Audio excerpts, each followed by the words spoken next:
वायनाड कई मायनों में बहुत खास है।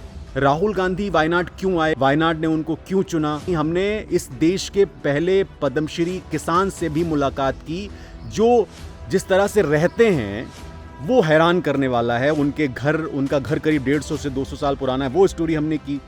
वायनाड कई मायनों में बहुत खास है। खास इसलिए है क्योंकि अमेठी को छोड़कर राहुल गांधी वायनाड आए। वायनाड ने उनको रिकॉर्ड वोटों से जिताया। वायनाड एक ऐसा इलाका है, ऐसा ज़िला है, ऐसी लोकसभा सीट है जहां पर कुदरत की बहुत मेहरबानी है, जहां पर कॉफ़ी काली मिर्च के किसान हैं, जहां पर 80% लोग कृषि पर निर्भर हैं, जहां पर बहुत टूरिज़्म की संभावनाएं थीं।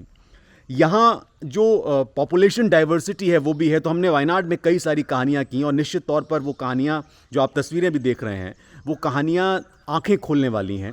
राहुल गांधी वायनाड क्यों आए, राहुल गांधी ने वायनाड से क्यों लड़ने का फैसला किया, वायनाड ने उनको क्यों चुना, केरल में वायनाड की क्या ज़रूरत है, ये सारी चीज़ें हमने इस स्टोरी में कवर की। हमने इस देश के पहले पद्मश्री किसान से भी मुलाकात की जो जिस तरह से रहते हैं वो हैरान करने वाला है। उनका घर करीब 150 से 200 साल पुराना है। वो स्टोरी हमने की। तो वायनाड में हमने 2 ग्राम पंचायतों में विजिट किया। दोनों ही बहुत अद्भुत ग्राम पंचायतें थीं जहां पर सरकार ने काम किया। एक फैमिली हेल्थ सेंटर था, आप स्टोरी उसकी देखेंगे। एक विलेज था जो कर्नाटका और केरल के बॉर्डर पर पड़ता है, मैंने उस स्टोरी पर काम किया। वो आप देखेंगे।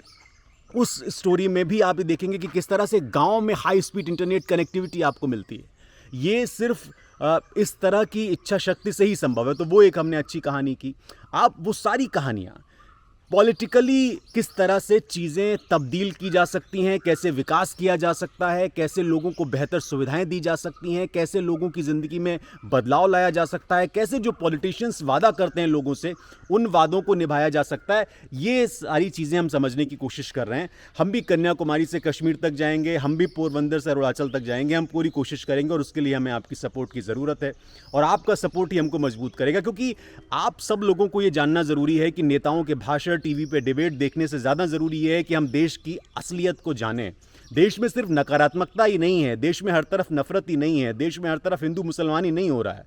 देश में बहुत सारी ऐसी चीज़ें भी हो रही हैं जो विकास की चीज़ें हैं। देश में बहुत सारी चीज़ें ऐसी भी हो रही हैं जिसके बारे में जानना चाहिए।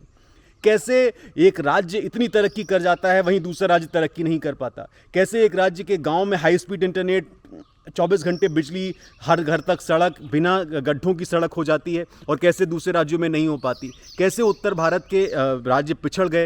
ये बात ठीक है कि बहुत सारे हमले इस इलाके ने झेले हैं, उत्तर भारत के राज्यों ने झेले हैं और भी बहुत दुश्वारियां होंगी, लेकिन ऐसा भी नहीं है कि किया नहीं जा सकता।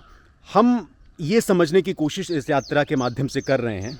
विश्व गुरु वाकई में भारत है, इसमें कोई दो राय नहीं है। यहाँ की डाइवर्सिटी वाकई में देश को विश्व गुरु बनाती है, इसमें कोई भी संकोच या संदेह नहीं है। मैं यही समझने की कोशिश कर रहा हूँ।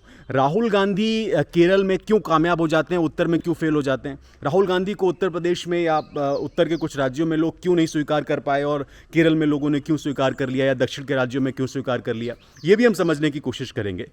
कांग्रेस दक्षिण के राज्यों में क्यों संजीवनी प्राप्त कर लेती है, संजीवनी उसको मिलती है, ये भी हम समझने की कोशिश करेंगे। भारतीय जनता पार्टी दक्षिण के राज्यों में क्यों स्ट्रगल कर रही है, ये भी हम समझने की कोशिश करेंगे।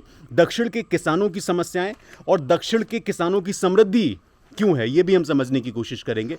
तो ये सारी चीज़ें मिला के मैं आपके लिए स्टोरी लेके आने वाला हूँ, एकदम रॉ स्टोरी जिसमें कोई मिलावट नहीं होगी, कोई ठगी नहीं होगी, सिर्फ और सिर्फ वही होगा जो मैं अपनी आंखों से देख रहा हूँ। मैं अपनी आंखों से, हालांकि यहाँ पर बहुत तरह की प्रॉब्लम्स हैं, भाषा की प्रॉब्लम्स हैं, लेकिन मैं अपनी आंखों से जो देख रहा हूँ वो मैं आपको दिखाने की कोशिश करूँगा अपनी इस यात्रा के माध्यम से।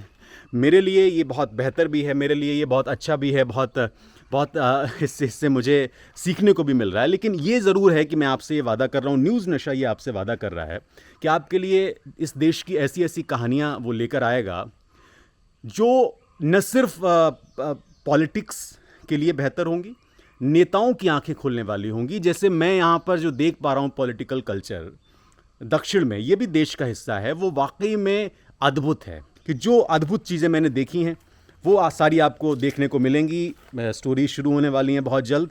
आपसे मेरा आग्रह है, अनुरोध है कि आप लोग मेरी इस यात्रा के साथ जुड़े रहें और आप लोग ज़रूर मुझे सजेशंस दें। अगर आपके कोई आपका लीडर, आपका प्रधान, आपका कोई भी कुछ अच्छा कर रहा है तो आप ज़रूर मुझे कमेंट में बताएं, हम ज़रूर वहाँ पर स्टोरी करेंगे, पॉजिटिव स्टोरी करेंगे। सड़क नहीं है, बिजली नहीं है, खड़ंजा नहीं है, पानी नहीं है, रोज़गार नहीं है, ये है, लेकिन जो चीज़ें हैं और जिन लोगों ने ये किया है वो दिखाने की ज़रूरत है। न्यूज़ नशा वो आपको दिखा रहा है। हम नकारात्मकता नहीं फैला रहे, हम किसी का आलोचना नहीं कर रहे। हम ये कह रहे हैं कि अगर राहुल गांधी के संसदीय क्षेत्र में ज़िंदगी बेहतर है लोगों की, तो दूसरे सांसदों के संसदीय क्षेत्र में ऐसा क्यों नहीं है। अगर किसी एक एमपी के क्षेत्र में अच्छा काम हो सकता है, अगर केरल के कुछ इलाकों में अच्छा काम हो सकता है, कर्नाटका के कुछ इलाकों में अच्छा काम हो सकता है, तमिलनाडु के कुछ इलाकों में अच्छा काम हो सकता है, नॉर्थ के कुछ राज्यों में अच्छा काम हो सकता है, तो फिर उन जगहों पर अच्छा काम क्यों नहीं हो सकता जहां पर शिकायतें हैं। बहुत शुक्रिया आप सभी लोगों का हमारे साथ जुड़ने के लिए। बहुत ज़्यादा एक्साइटेड रहने वाली है न्यूज़ नशा की ये सीरीज़। आप लोग हमारे साथ जुड़े रहिए, हमें ताकत दीजिए और हम आपको वो कंटेंट दिखाएंगे, वो चीज़ें दिखाएंगे जिसकी इस देश को देखने की ज़रूरत है। बहुत शुक्रिया, बहुत बहुत आभार आप सभी का।